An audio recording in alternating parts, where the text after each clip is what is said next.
Yeah, Steve, like the time you shared a bargain bucket at KFC with Michelle Keegan. Slide on. How are we doing, everybody? It's Kev Ashford back in the saddle for another van cam on the biggest Man United fan channel in the land. This is the United Stand. Thanks for everybody for stopping by and getting involved in the van cam. This is your new daily routine, or it should become part of your routine. If you want the feel good factor, all the information of everything you need for the game, the upcoming game against Newcastle, this is the place to be. And thank you very much for last week. There was loads and loads of likes on the video, which is great. Helps the old algorithm. Algorithm is this it's this prehistoric dinosaur thing. It flies in, it lifts my video, puts it ahead of everybody else's so everybody else can find it. So make sure you do that. Show your appreciation. Thanks very much. Strap yourself in.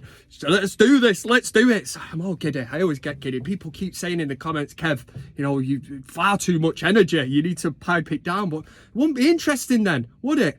So this week, Saturday night, what's all that about? It's interfering with my social life. But I'll let you off because Manchester United is one of my main loves in life. We're playing Newcastle. You know, Jimmy Nail, his crocodile shoes, Anton Deck, Geordie Shaw, Key Brown Ale.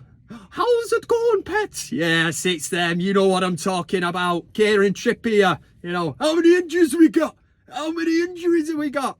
How many injuries have we got, mate? We've got a lot of injuries. Don't be using that as an excuse. Do not be using it as an excuse. But the last time I actually did the van cam, we played 2 games. Everton was a 3-0 win away at Goodison Park. Really impressive.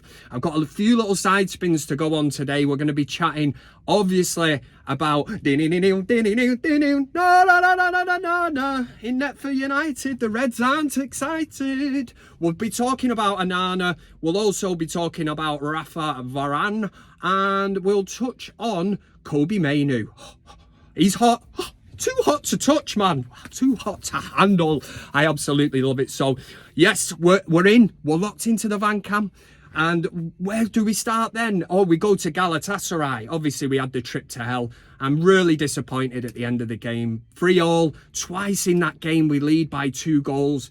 Not good enough. In-game management, not great. Yes, he was put in a position where the likes of Amrabat, Shaw, Wan-Bissaka were all on yellow cards, and it wasn't a dirty game, but you can see it from Ten Hag's point of view, but we never had any control over that game. That's where it comes into, we've got to, when we're 3-1 up especially, right, let's see this out, let's keep the ball. And Man United, we're just not capable of that.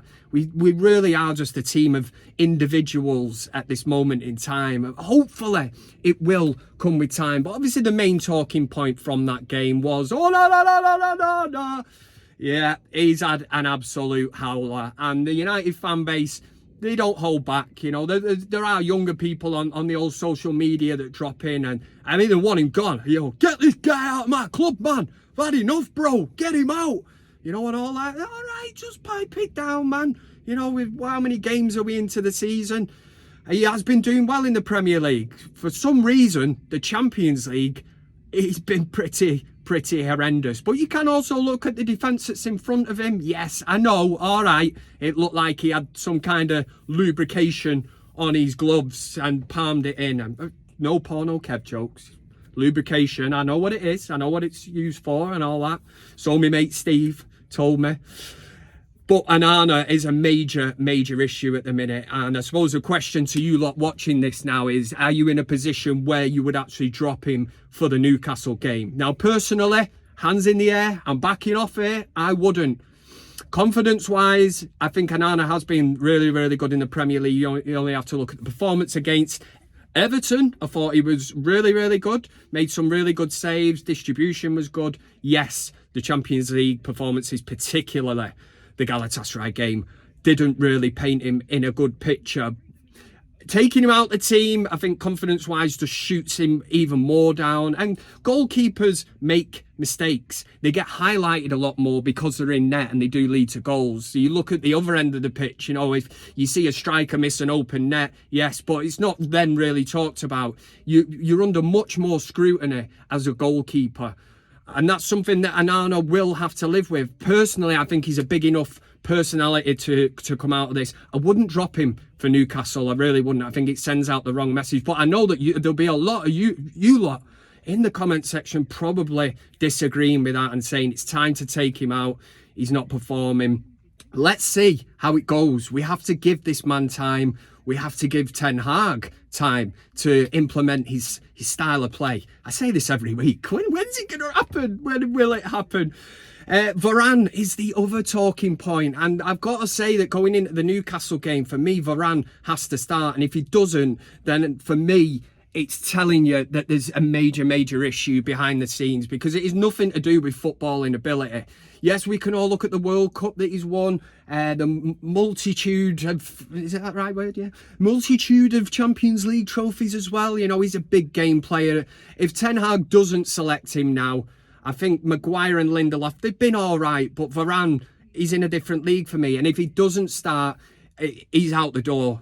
United are instigating this, I think. And this works two ways. We see player power, but I think the club, if they've had an offer, maybe from a Saudi team, recouping the money that United outlaid on him, you know, it works both ways. Manchester United might be looking to unsettle him a bit. He's made it clear in the press that he wants to be playing. Of course he does. He's a Rolls Royce of a defender. That's what he is. Old Rafa Varane. But if he's not playing, yeah, there's something going on there, because if he can't get in ahead of Harry Maguire and Lindelof, then he might as well just give up and go. The other shining light for Manchester United fans, if you didn't know that the future, that's the word I'm looking for, if the future was bright, the future is Mainoo. Kobbie Mainoo made his first Premier League start after being out injured against Everton, and was, I'm going to do one of these.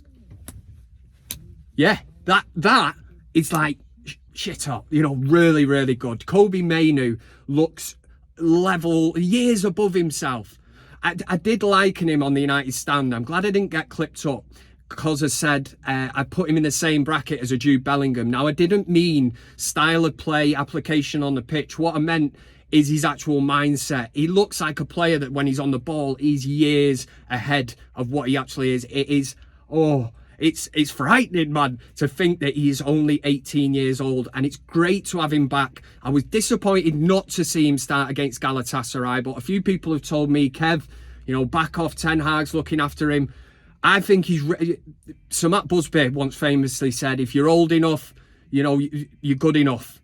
You're good enough, you're old enough. Yeah, one of them. Yeah, other way around maybe, but it's true. It's such a true saying, because Kobbie Mainoo, age doesn't come into this now. I think he's ready to go, and he just looks so settled, brings such a calming influence in the middle of the field. Even when he come on against Galatasaray, yes, they scored goals, we drew that 3-3, but some of the touches and when he brings it down, I think if you get the right person in next to him, a Casemiro, for instance, somebody who he could learn off, the blend is right then. And we look defensively to have them two sat in front of a back four. It offers more protection. That's less work for Onana, because we are conceding shot after shot after shot. It's just like, basically, it's just like leaving your patio door open. You know, you can't complain then. You know, the dodgy Steve from down the road has come in and took the DVD player. You know, I'm fuming, man. Yeah, well, why did you leave the back door open? You need a bit of protection there, you know what I mean?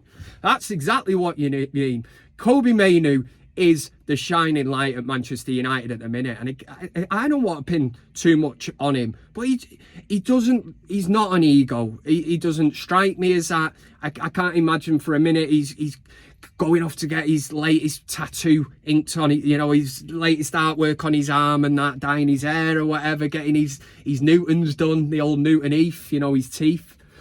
Just can't see it with him. You know, I've heard his background, grew up, went to church and all that, so he's from a really humble background, which is great. I think that comes across in his personality on the pitch. But the injuries that Manchester United have ahead of Newcastle, Malacia is obviously a long-term one. Casemiro, there is no news on Casemiro. It's looking, I think, like the new year. We've also got Martinez, which will be the new year. Eriksen is another long-term one. Mason Mount, Erik Ten Hag in his press conference said He is back training, but will not be ready for the Newcastle game unless he throws a bit of a curveball in. Johnny Evans still out as well. So, I mean, this is where the cheek, you know, of Kieran Trippier of Newcastle going over at the fans. You know, they had a bit of an altercation. And Kieran Trippier saying, have you seen the injuries we've got? Have you seen the injuries we've got? Yeah. Well, Mr. Trippier, if you're watching a bit of Ancam, how many names have I just read off my list then of injuries that we've got? You know, we had a back four out of Luke Shaw, Varane, Martinez, Wan-Bissaka. We just get on with it. We're Manchester United, as Gary Neville would say. You know, and he's over there at the crowd giving it the big one. Look at the injuries we got. How many injuries we got? Imagine Bruno over at the Stretford end. You know, we've just been beaten by somebody. And Bruno Fernandes at the Stretford end saying, how many injuries have we got, amigo? You know, to Big Dave from Salford in the Stretford end. It just wouldn't happen. And I'm fully aware that was a really, really rubbish impersonation of our captain Bruno Fernandes. But hopefully put a smile on your face, because I'm ready to actually really laugh at that. Can't believe I've just done it. But listen, enjoy the game. It's a late one on Saturday night. On the United stand, you've got everything. Where else would you want to be? You know, you've got the build-up show. I'm not sure who's on that.